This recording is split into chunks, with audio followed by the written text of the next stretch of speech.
പ്രാവർത്തികമാക്കിയ ജനപ്രിയനായ ഭരണാധികാരിയായിരുന്നു അദ്ദേഹം.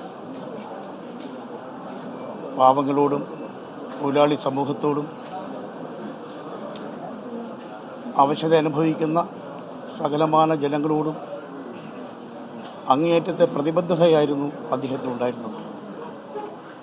ജനക്ഷേമകരമായ പരിപാടികളുമായി മുന്നോട്ട് നീങ്ങിയ മുഖ്യമന്ത്രിയായിരുന്ന അദ്ദേഹം പാരിസ്ഥിതിക പ്രശ്നങ്ങളിലും പ്രത്യേകമായ താല്പര്യമെടുത്തിരുന്നു എന്നുള്ളത് പല സന്ദർഭങ്ങളിലും അതിനുവേണ്ടി പോരാട്ട വീര്യത്തോടുകൂടി തന്നെ പൊരുതി എന്നുള്ളതും ഈ അവസരത്തിൽ ഓർക്കുന്നു.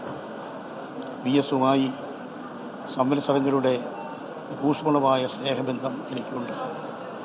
രാഷ്ട്രീയമായ വിയോജിപ്പുകൾക്കിടയിലും ആ ബന്ധം അനുസ്യൂതമായി തുടർന്നിരുന്നു.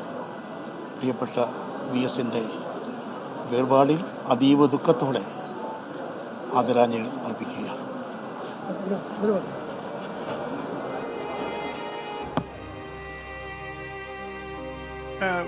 VS-നെ കുറിച്ച് VM സുധീരൻ ഇപ്പോൾ ഓർത്തപ്പോൾ അദ്ദേഹം സ്പീക്കറായിരുന്ന പഴയ നിയമസഭയുടെ കെട്ടിടത്തിൽ, സെക്രട്ടേറിയറ്റിലെ കെട്ടിടത്തിൽ അന്ന് റിപ്പോർട്ട് ചെയ്യാൻ നിൽക്കുമ്പോൾ ഞാൻ ഓർക്കുന്നുണ്ട്.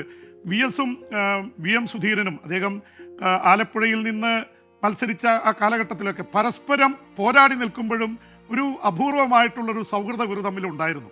ഒരു പക്ഷേ VS-നെ പോലെ തന്നെ ആദർശം കൊണ്ടു നടക്കുന്ന ഒരാളായിരുന്നു സുധീരനും. അപ്പോൾ സുധീരൻ വളരെ വൈകാരികമായിട്ട് ഇപ്പോൾ സംസാരിക്കുകയായിരുന്നു.